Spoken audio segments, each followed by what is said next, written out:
A mosaic of pictures representing a variety of people of different races, age, and gender appear on the screen, with new portraits being added to the group. A title box appears over this image. Communicating for Impact. Storytelling Tips with Lisa Wolfe. Lisa Wolfe, Senior Communications Consultant, Wheelhouse Group. We all know a good story when we hear one told. And I bet we can name one or two people in our own lives who tell great stories. But I might guess these are people in our personal lives and perhaps not in our professional lives. The power in a well-told story is the transference of a feeling from one person to another. So what would it mean to be a leader in your organization with the superpower of telling great stories that inspire teams to creativity, productivity, and ingenuity? What would it mean for you to be thought of as one of the best storytellers anyone's ever heard? It's possible. What I'm about to share is a simple framework to jumpstart the creative process of finding, framing, and delivering the stories you, as a leader or an aspiring leader, want to and need to tell inside your organization. In other words, communicating for impact. Together, we'll cover the elements of a story, how to find a story, why knowing your audience is important, and how to deliver a great story. Here are the elements of a story. Great storytellers are able to create transformational change. Stories in general have staying power. If it's good, we remember it and we retell it. Stories are different from white papers, which exist to provide information. Stories, on the other hand, are meant to create an experience. Evocative and memorable presentations blend language, credibility, and emotion. Harvard University professor Dr. Howard Gardner says, stories constitute the single most powerful weapon in a leader's arsenal. So how can you not perfect this skill? Let's look at it another way. Reports are written to highlight technical details, when information and facts are the main goals, and when you need to talk about the what. Stories are told when you need to create change or movement, when you need to persuade or influence. You must connect people to ideas, and when you need to talk about the why. Information is static. It doesn't go anywhere, just kind of lays there. Stories, however, are dynamic. They engage your imagination and take you places. Like Hogwarts, Harry Potter is going to help me demonstrate the elements of a story. Stories all have a hero, a leader, or a mentor. And when you personalize or provide a protagonist, you give the listener someone to root for. Stories also have a triggering event. This is something the hero needs to act upon, a quest or an object of desire.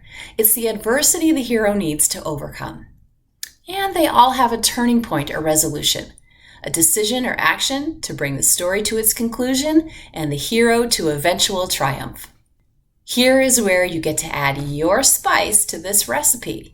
You decide what the main topic area is, you determine the big idea, general concept, and you identify 3 main points. 3 is the number here. You need to distill one major takeaway. Remember, you want people to remember and retell your story. In Chapter 2, we talk about finding your story.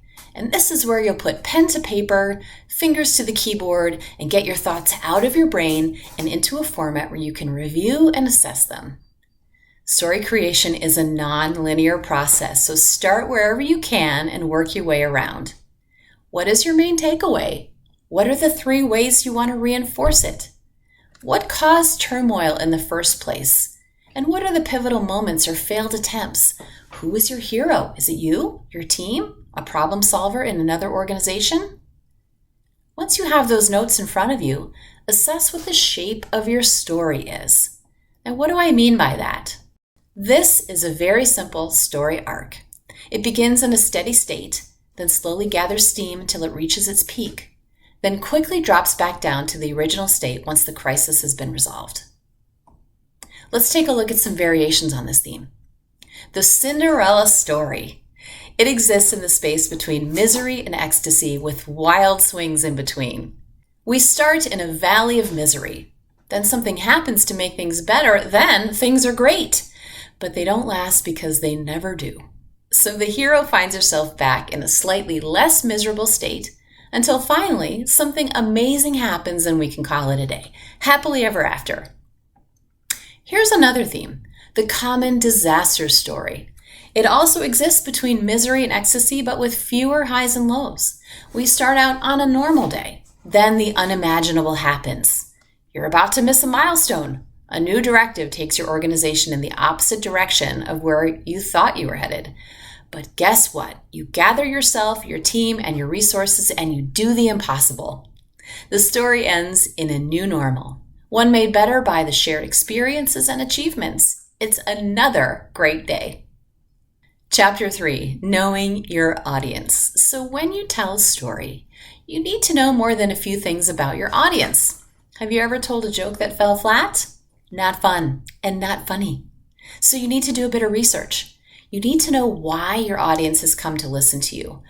What are their expectations? Are they familiar with your message? Less exposure to the message means more background and details may be needed. How do they think? What do they care about? What common experiences do you share? What don't they understand that you think is commonly understood? Having a handle on these questions will help you adapt your message to your audience. Consider each individual versus a monolithic group. Find common ground and places to connect. Anticipate their questions and concerns up front. And be aware of individual reactions and pace your story. Remember to slow down if you're nervous. And if you see signs of audience disengagement like fidgeting or sighs or eye wandering, you might need to pick up the pace. Also avoid TLAs. What's a TLA? You don't know? It's a 3-letter acronym. Enough said. Former AT&T presentation research manager Ken Hamer says, designing a presentation without an audience in mind is like writing a love letter and addressing it to whom it may concern. Chapter 4, Telling Your Story. Now we can talk about your delivery, or how to tell your story. Decide in advance what you want your one big takeaway to be.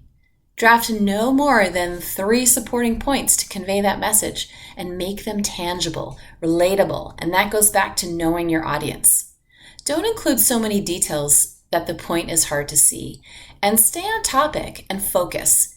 It might be tempting to ad-lib, but that dilutes the big takeaway. Another aspect to telling a great story is to use the mighty metaphor. It's a mini story that provides an easy way to remember a complex idea. Use this instead of describing a complicated or detailed process that might be unknown to your audience. And when you tell a story, your credibility is at stake. So your information needs to be accurate, and most importantly, you need to believe in the message. Word choices are important, but the paralingual and nonverbal communication you do will either help you tell your story or work against you. Paralingual communication means tone. The way you say a word conveys its meaning. Yes? Yes. And your body language speaks volumes about how you're feeling. So as you prepare your story, also prepare your visual delivery. Make conscious choices about how you'll appear in front of your audience. Consider your posture, clothing, hair, or makeup, and choose things that help you feel confident and comfortable. Make eye contact with the audience. Find one member, hold it for about 5 seconds before making eye contact with the next person. And lastly, prepare and practice. If you're referring to notes or a script, underline or highlight keywords and phrases so that you can emphasize those words and phrases during your delivery. Vary your tone, pitch, speed, and volume. For drama and suspense, lower your pitch. Speak more slowly and softly. Use silence to punctuate moments. For excitement and celebration, raise your pitch. Speak faster and louder. Here's a mighty metaphor for you. Think about how you would react on a roller coaster. The long, slow climb up to the top, you might speak in hushed tones, unsure of what will happen, leaning in or grabbing the person's arm next to you. Speaking in this manner, you're conveying drama or suspense. Then, as you reach the peak and speed down, you are screaming and laughing and smiling and happy it's over. Speaking in this manner, you're conveying excitement and celebration. Above all, speak clearly and double-check the technology to make sure that you are being heard clearly. I hope you found at least a couple of these storytelling tips, hints, and reminders helpful as you begin your next adventure in communicating for impact. and becoming one of the great storytellers. And here's a wink coming at you for good luck. To learn more about how you can be an effective storyteller so you can better connect and make an impact, visit our Stories of Change initiative at wheelhousegroup.com/storiesofchange. Wheelhouse Group, guiding business and technology change.